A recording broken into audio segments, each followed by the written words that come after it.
Welcome to Simpler Bible, a daily journey to biblical understanding. Today, we are getting into the reign of Hezekiah. Hezekiah is one of the best kings of the southern kingdom, the best kings of Judah.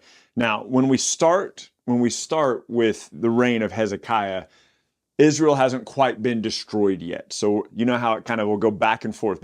So it's going to introduce Hezekiah to us, and then the northern kingdom of Israel will be destroyed. And we read about that, of course, yesterday. So 2 Kings 18, beginning in verse 1. In the third year of Hoshea, son of Elah, king of Israel. So this is the third year of Hoshea. We know that Israel's destroyed in his 9th year. Okay. Hezekiah, the son of Ahaz, king of Judah, began to reign. Now, this is interesting. Remember, Ahaz was wicked. Ahaz was idolatrous. Ahaz was killing his children in the fire. Hezekiah survived that. He was like, Hezekiah wasn't put in the fire. Don't think that. But like, his father was wicked. And then Hezekiah is going to be a king that really serves the Lord faithfully. He was 25 years old when he began to reign, and he reigned 29 years in Jerusalem. His mother's name was Abi, the daughter of Zechariah. He did what was right in the eyes of the Lord, according to all that David his father had done. He removed the high places and broke the pillars and cut down the Asherah. He broke in pieces, this is super interesting, he broke in pieces the bronze serpent that Moses had made, for until those days the people of Israel had made an offering to it, and it was called Nehushtan.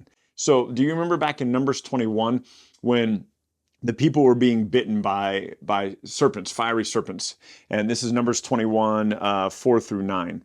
And they were being bitten by fiery serpents. And the Lord told Moses, he said, build a snake, put it on a bronze pole, and all who look at the bronze pole will live. They have been worshiping that ever since. That's something that we're not told about back in Numbers 21. So that's back in Numbers 21. And then you have like 350 years of the priests, sorry, not the priests, of the judges. And then we're like, what, 400 years? Something like 400 years into the kings. They've been worshiping this thing for a really long time. And so Hezekiah is the first one that has the stones to be like, no, dude, we're not worshiping this thing any longer. And so he trusted in the Lord, the God of Israel, so that there was none like him of all the kings of Judah after him, nor among those who were before them. He held fast to the Lord. He did not depart from following him, but he kept the commandments of the Lord that the Lord had commanded Moses. And the Lord was with him wherever he went. He prospered. He rebelled against the king of Assyria and would not serve him. He struck down the Philistines as far as Gaza and its territory, from watchtower to fortified city. In the 4th year of King Hezekiah, which was the 7th year of Hoshea, son of Elah, king of Israel, Shalmaneser, the king of Assyria, came up against Samaria and attacked it. At the end of 3 years, he took it. In the 6th year of Hezekiah, which was the 9th year of Hoshea, the king of Israel, Samaria was taken. Of course, we read that yesterday. The king of Assyria carried the Israelites away to Assyria and put them in Hala and on the Habor and the river Gozan and in the city of the Medes, because they did not obey the voice of the Lord. We read that word for word yesterday. But transgressed his covenant, even all that Moses, the servant of the Lord, had commanded, they neither listened nor obeyed. In the 14th year of King Hezekiah, Sennacherib, king of Assyria, came up against the fortified cities of Judah and took them. So the 14th year, that's 5 years after he destroys Samaria, 5 years after the king destroys Israel. He goes, you know what? I think I'm going to go and attack Israel as well. Now, this is really interesting because this story is highlighted for us in Isaiah chapter 10, which we will cover, but I want to tell you about it now. So God is the one who sent Assyria against the northern kingdom of Israel. And then Assyria kind of gets arrogant and puffed up, and he's like, hey, I'm going to go against the southern kingdom of Judah as well. I'm going to destroy it as well. But God did not send Assyria against Judah. And I love what Isaiah the prophet says. Isaiah is prophesying against the king of Assyria. And he says, will the axe boast itself over the one who wields it? Will the club lift up the one who handles it? And so he's calling Assyria this axe and this club, and God is the one who used Assyria to discipline Israel. And then God says, I didn't tell you to go to Jerusalem. You set your heart on Jerusalem. I didn't tell you to do that. And because you are outside of what I want you to do, I'm going to destroy you. And so the king of Assyria was right to go against the northern kingdom of Israel. But the moment he got puffed up with pride and was like, oh, you know what? I'm going to go against the southern kingdom of Judah as well. God goes, no, you're not. You're not allowed to do that. And listen to what transpires. In the 14th year of King Hezekiah, Sennacherib, king of Assyria, came up against the fortified cities of Judah and took them. Hezekiah, king of Judah, sent to the king of Assyria at Lachish and says, what have I done wrong? Withdraw from me. Whatever you impose on me, I will bear. So he says, look, I'll pay you. And the king of Assyria required to Hezekiah, king of Judah, 300 talents of silver and 30 talents of gold. Hezekiah gave him all the silver that was found in the house of the Lord and in the treasuries of the king's house. At that time, Hezekiah stripped the gold from the doors of the temple of the Lord and from the doorposts that Hezekiah, king of Judah, had overlaid and gave it to the king of Assyria. And the king of Assyria sent the Tartan, the Rabbaris, the Rabshakeh, with a great army from Lachish to King Hezekiah at Jerusalem. And they went up and they came to Jerusalem.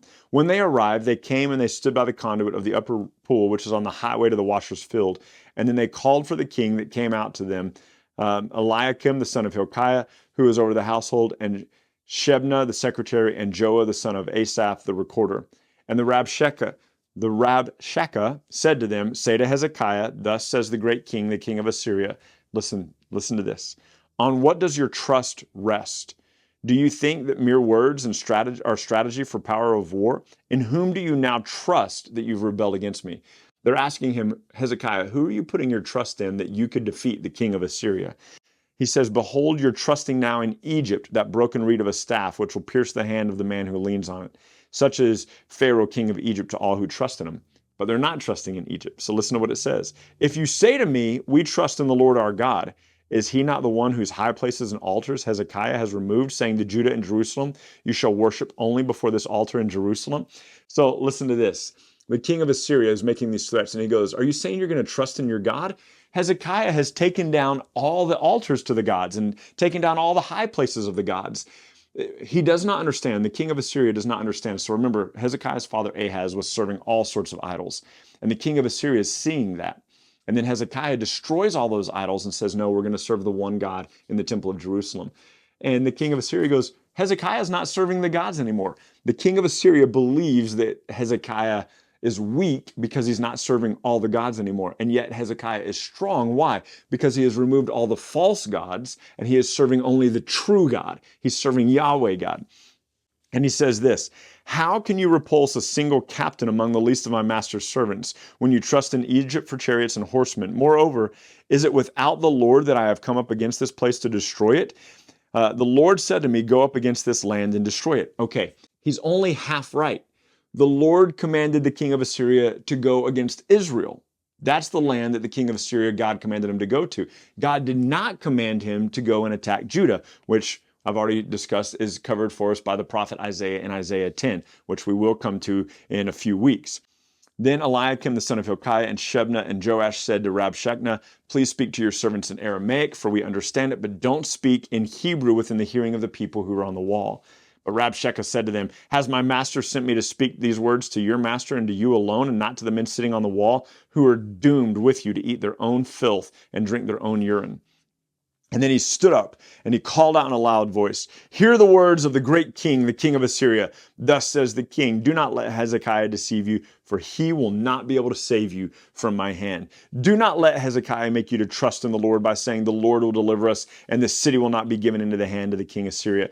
Do not listen to Hezekiah, for he says that of the king of Syria, make your peace with me and come out with me, and then I'll let you eat on your own vine. And so he says, do not listen to Hezekiah when he misleads you, saying the Lord will deliver you. Listen, the trust that Hezekiah has in the Lord is not misleading. And the king of Assyria is so arrogant at this point. And he goes, no, look, the Lord can't save you. Listen to what he says.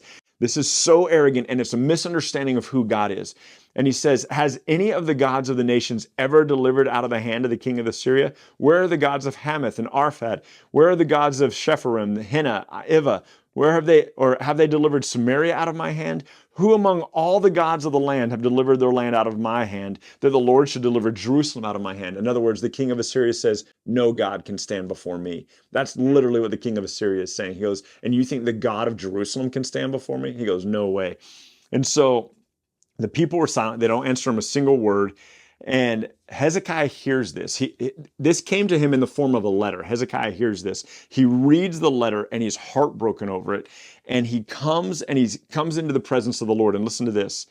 As soon as Hezekiah, this is the next chapter 19, as soon as Hezekiah heard it, he tore his clothes and covered himself with sackcloth and went into the house of the Lord.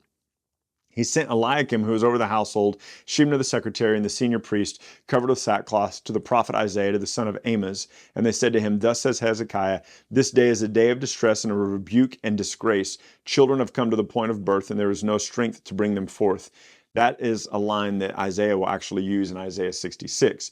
It may be that the Lord your God heard all the words that Rabshakeh, whom his master the king of Assyria has sent to mock the living God, and will rebuke the words that the Lord your God heard. Therefore lift up your prayers for the remnant that is left. So the men go to Isaiah and they say, pray for your people, pray for God's people. When the servants of King Hezekiah came to Isaiah, Isaiah said to them, Say to the master, Thus says the Lord, Do not be afraid because of the words you have heard, which the servants of the king of Assyria have reviled. Behold, I will put a spirit in him, and he will hear a rumor and return to his own land, and I will cause him to fall by the sword in his own land. So Hezekiah trusts God. They seek counsel from Isaiah the prophet. The people are genuinely seeking the Lord, and Hezekiah receives this threatening letter from the king of Assyria. And I love what he does here. It says, Hezekiah received the letter from the hand of the messengers. Hezekiah went up into the house of the Lord, spread the letter out before the Lord, and Hezekiah prayed before the Lord and said, Lord God of Israel, enthroned above the cherubim, you are God, you alone of all the kingdoms of the earth, and you have made the heaven and the earth. Incline your ear, O Lord, and hear. Open your eyes, O Lord, and see. Hear the words of Sennacherib, which he had sent to mock the king. Truly, O king, the king of Assyria has laid waste to all the nations of their lands. They have cast their gods into the fire, for they are not gods, but the work of men's hand, wood and stone. Therefore they were destroyed. So now, O our Lord, save us, please, from his hand, that all the kingdoms of the earth may know that you alone are the Lord God. So he takes this letter up. He says, look at what the king is saying to us. It's true. They have destroyed every other nation. They've destroyed every other god. They've burned their gods in the fire. But it's because their gods were not gods. Now, God, rouse yourself. Show that you are the true God and show that there is no God like you. And so this is what happens. So come down to what Isaiah says here in verse 25. Have you not heard that I determined it long ago? I planned it from days of old, what I now bring to pass, that you should turn fortified cities into heaps of ruins. This is about the king of Assyria. While their inhabitants, shorn of strength, are dismayed and confounded and have become like plants of the field, like tender grass, like grass on the housetops blighted. But I know you're sitting down and you're going out, you're coming in and you're raging against me. Because you have raged against me, your complacency has come into my ears. I will put my hooks in your nose and my bit in your mouth, and I will turn you back on the way you came. And this shall be the sign for you. This year eat what grows of itself, and the second year what springs up the same, and the third year sow and reap and plant vineyards and eat their fruit. And the surviving remnant of the house of Judah will again take root downward and bear fruit upward. For out of Jerusalem shall go a remnant, and out of Mount Zion a band of survivors. The zeal of the Lord will accomplish this. Therefore, thus says the Lord concerning the king of Assyria, and I love this line, he shall not come into this city or shoot an arrow there, or come before it with a shield or cast up a siege mound against it. Now, I need you to understand something. The army of the Assyrians is about 185,000 strong. They're gathered around Jerusalem, and Isaiah prophesies and says, God won't even allow him to fire an arrow here. You might remember back in 1 Kings 22, King Ahab is going to war and he's been told he's going to die in battle. So he dresses up like a commoner instead of like a king.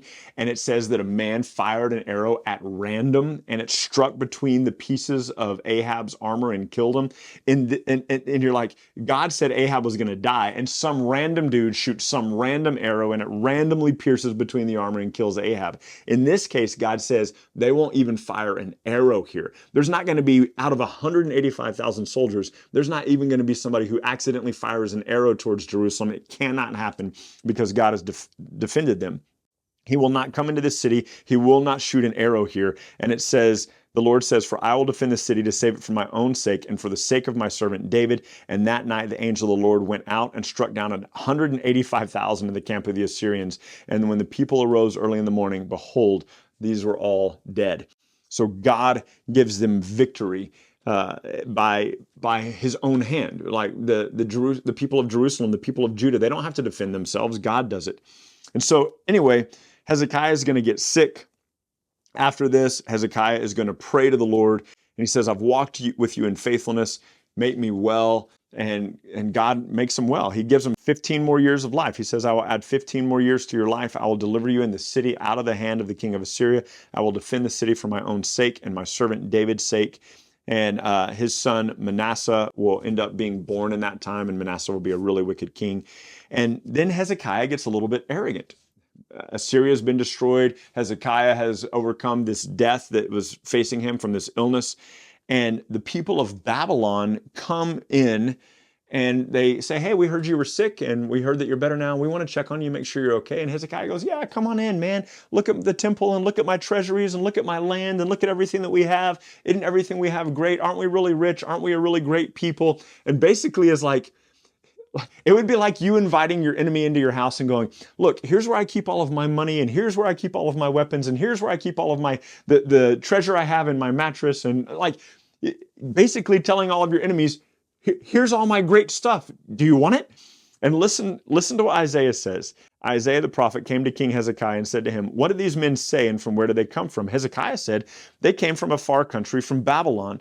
And he said, what did they see in your house? And Hezekiah answered, they have seen everything that is in my house. There's nothing in my storehouses that I didn't show them. And Isaiah said to Hezekiah, hear the word of the Lord. Behold, the days are coming when all that is in your house and all in the house of the fathers have stored up to this day shall be carried to Babylon. Nothing shall be left. That'll happen in a few kings from now. Some of your own sons who will be born to you shall be taken away. They shall be eunuchs in the palaces of the king of Babylon. So he says, because you've shown in your pride to the people of Babylon all your stuff, one day the people of Babylon will come back here and destroy Jerusalem. Listen to Hezekiah, who had been such a great king to this point. Listen to his attitude now. Then Hezekiah said to Isaiah, the word of the Lord that you have spoken is good. For Hezekiah thought, why not? If there's going to be at least peace and security in my days. So he's like, it's not going to happen until it's my kids or my grandkids. Cool. I don't care. Like, what a jerk. What a butt that he's like, he doesn't repent. He doesn't turn back to the Lord. He's like, I'm going to be okay in my days. This is going to happen. This wickedness is going to happen in my kids or grandkids' days. Yeah, not worried about it. And that's kind of how Hezekiah ends. One of the other things that Hezekiah does that's really, really important is he reinstitutes the Passover. I will write some more about that in the blog, and that is in 2 Chronicles 30 if you want to read that as well. Pick up with me tomorrow, and we are going to be in 2 Kings 21 through 23. See you then. Thank you so much for journeying with us today at Simpler Bible. Together, you and I have looked at another passage of Scripture and come to know the Bible a little bit better and enjoy God more fully. This video, along with all of our videos, can be found at simplerbible.com, where you can enjoy our Through the Bible in a Year course. You can also enjoy a wealth of resources, blog posts that take you a little bit deeper into the text, a Bible study format that you can use with your small groups or your family, and we're creating new content all the time, all with the commitment to help us be people who know and enjoy God more fully. Thank you so much for being part of it, and we can't wait to see you next time.